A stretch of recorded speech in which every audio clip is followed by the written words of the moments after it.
আর এই মুহূর্তে সরাসরি যে ছবি আপনাদের দেখাবো, বাড়ি থেকে রওনা দিলেন অর্থমন্ত্রী স্বপন দাশগুপ্ত।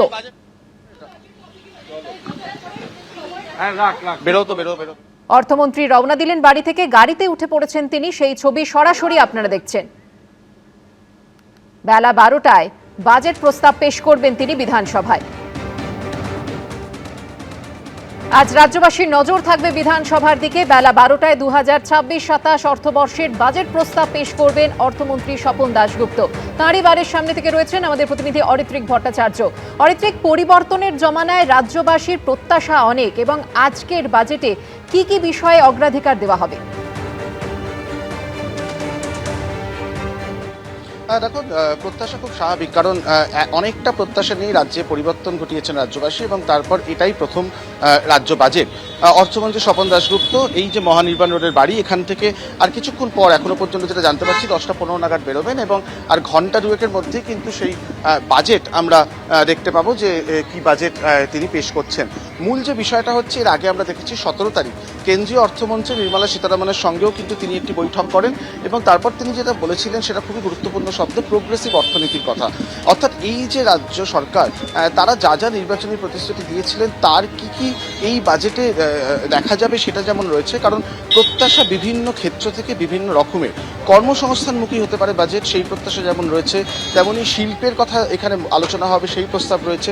বিশেষ কোনো অংশের জন্য কোনো আর্থিক প্যাকেজ থাকবে কিনা সেই প্রত্যাশা রয়েছে। এমনকি নিয়োগ সংক্রান্ত প্রত্যাশার পাশাপাশি সরকারি কর্মচারীরাও কিন্তু তারা এই বাজেটের দিকে তাকিয়ে আছেন, কারণ তারা যেটা ইতিমধ্যেই কিন্তু মুখ্যমন্ত্রী শুভেন্দু অধিকারী বলেছিলেন যে বাজেটে তাদের জন্য একটা দিশা থাকবে। তবে যে বিষয়টা বেশি ভাবতে হচ্ছে সেটা হচ্ছে আর্থিক সংস্থান। রাজ্যের এই মুহূর্তে আর্থিক পরিস্থিতিতে দাঁড়িয়ে কোন কোন ঘোষণা করা সম্ভব হবে, সেইগুলো একটা খুব গুরুত্বপূর্ণ বিষয়। কারণ আমরা আরও একটি বিষয়টি কিন্তু নজর দেওয়া হতে পারে, সেটা হচ্ছে পর্যটন শিল্প। পর্যটন শিল্প থেকে রাজ্যের রোজগার বাড়ানোর একটা সম্ভাবনা থাকবে, এবং সেই জায়গায় কী কী ঘোষণা করা হয় সেটা দেখতে হবে। এবং সবটা মিলিয়ে কিন্তু রাজ্যবাসী পরিবর্তনের পর প্রথম যে বাজেট, সেখানে বহু প্রত্যাশা নিয়ে সেই বাজেটের দিকে তাকিয়ে থাকবেন। আপাতত সেই বাজেটের যে স্পিচ, সেটা এই যে আমি দাঁড়িয়ে রয়েছি রাজ্যের অর্থমন্ত্রী স্বপন দাশগুপ্ত, তার জিম্মায় তিনি এই মুহূর্তে সেই স্পিচ রেডি করেছেন, এবং 12টার সময় সেই বাজেট পেশ করা হবে। ফলে আর ঘন্টা দুয়েকের মতন অপেক্ষা, তারপরেই কিন্তু আস্তে আস্তে স্পষ্ট হবে ঠিক কী কী প্রত্যাশা পূরণ হলো রাজ্য বাজেটের মাধ্যমে। এই আর্থিক সংস্থানের জায়গা থেকে কি কি করা সম্ভব হলো রাজ্য সরকারের পক্ষ থেকে, এমনকি নিয়োগ, শিল্প, কর্মসংস্থান, রাজ্যের অর্থনীতিকে চাঙ্গা করা থেকে শুরু করে সরকারি কর্মচারীদের প্রত্যাশা, বিভিন্ন অংশের প্রত্যাশা, কোন কোন প্রত্যাশা পূরণে সক্ষম হবে এই বাজেট। ধন্যবাদ অরিত্রিক। অবশ্যই আর 2 ঘন্টা পরেই সমস্ত প্রশ্নের উত্তর পাওয়া যাবে। তবে এর আগে আমরা দেখেছিলাম বাজেট অধিবেশন শুরুর আগে রাজ্যপাল তার ভাষণে রাজ্যের আইন শৃঙ্খলা পরিস্থিতির ওপর জোর দিয়েছিলেন। এবারের বাজেটে তারও প্রতিফলন থাকতে পারে বলেই মনে করছেন বিশেষজ্ঞরা। থানার সংখ্যা না বাড়লেও নিয়োগের মাধ্যমে পুলিশের সংখ্যা বাড়বে বলেই মনে করা হচ্ছে। পাশাপাশি এবারের বাজেটে জোর দেওয়া হবে নারী নিরাপত্তায়।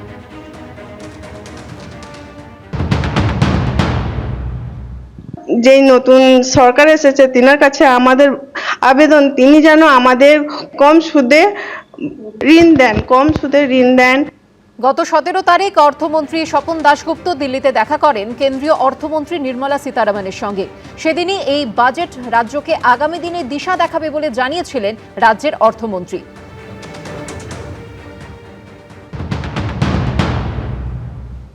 এখন অর্থনীতি মানে আমাদের ভান্ডারে কতটা টাকা আছে সেই সব ভেবেচিন্তেই পুরো একটা ব্যালেন্স করে একটা করতে হচ্ছে, কিন্তু একটা দিশা আমরা দেখাবো, যতটাই করতে পারি এই বাজেটে করব। আর সামনের দিনে কি করতে চাইছি সেটা একটু বিস্তারিতভাবে ওটা আমরা উল্লেখ করব। আর এরই মধ্যে নতুন সরকারকে সময় দেওয়ার পক্ষপাতী কুণাল ঘোষ। কেন্দ্রীয় সরকারের কাছে এই রাজ্য সরকারের যে বিপুল বকেয়া আছে তা আদায়ে নতুন এই সরকার সদর্থক ভূমিকা পালন করবে বলেই মনে করছেন তৃণমূল বিধায়ক।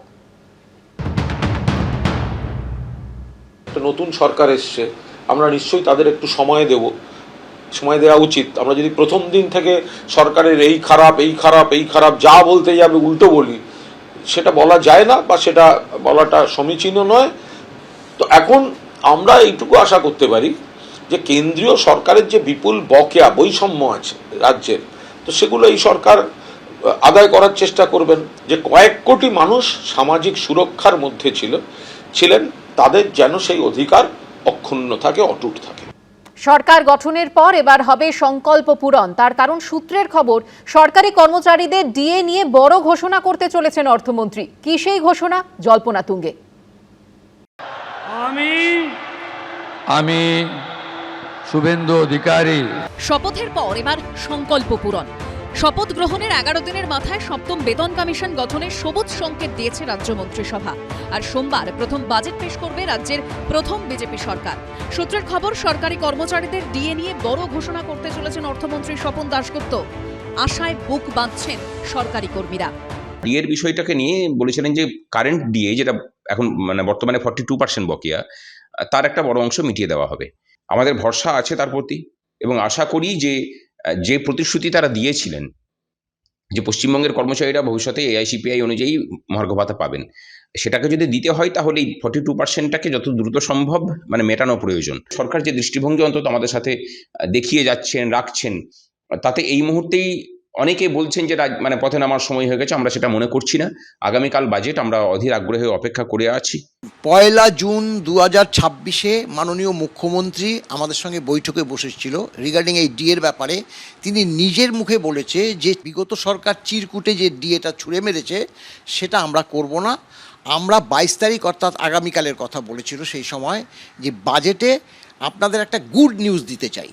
বেতন কমিশন গঠন করতে হলে আমাদের 42% মহার্ঘ ভাতা বাকি আছে, অর্থাৎ 18% দিয়েছে, 42% বাকি আছে। আমাদের যে দাবি মাননীয় মুখ্যমন্ত্রীর কাছে, এই 42% ডিএটাই তিনি ঘোষণা করে দিক। কেন্দ্রীয় সরকারি কর্মচারীরা বর্তমানে 60% হারে ডিএ পান। এ রাজ্যের আন্দোলনকারী সরকারি কর্মী সংগঠনগুলির দাবি, খাতায় কলমে ফারাক 38%। তবে বকেয়া ডিএ নিয়ে আইনি জট না কাটায় বাস্তবে কেন্দ্রের সঙ্গে ফারাক 42%। সুপ্রিম কোর্টের নির্দেশ অনুযায়ী আমাদের যে বকেয়া ডিএ এবং বর্তমানে কেন্দ্রীয় সরকারের সঙ্গে যে 42% বকেয়া ডিএ রয়েছে, সে ব্যাপারে উনি সদর্থক ভূমিকা গ্রহণ করবেন এবং আমাদের প্রত্যাশা অনেকটাই পূরণ করবে বলে আমরা আশা করি।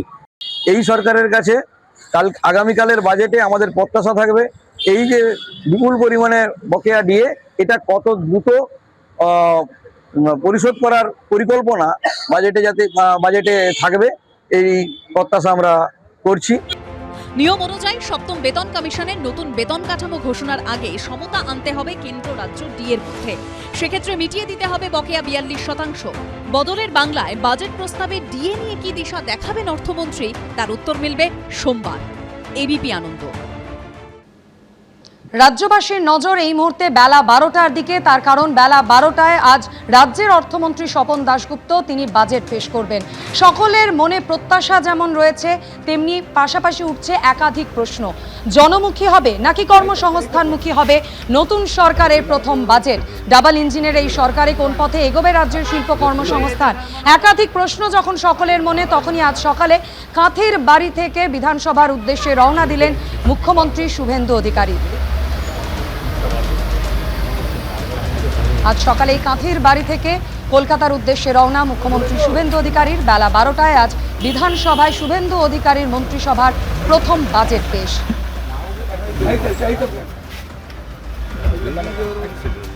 এবিপি আনন্দ, এগিয়ে থাকে, এগিয়ে রাখে।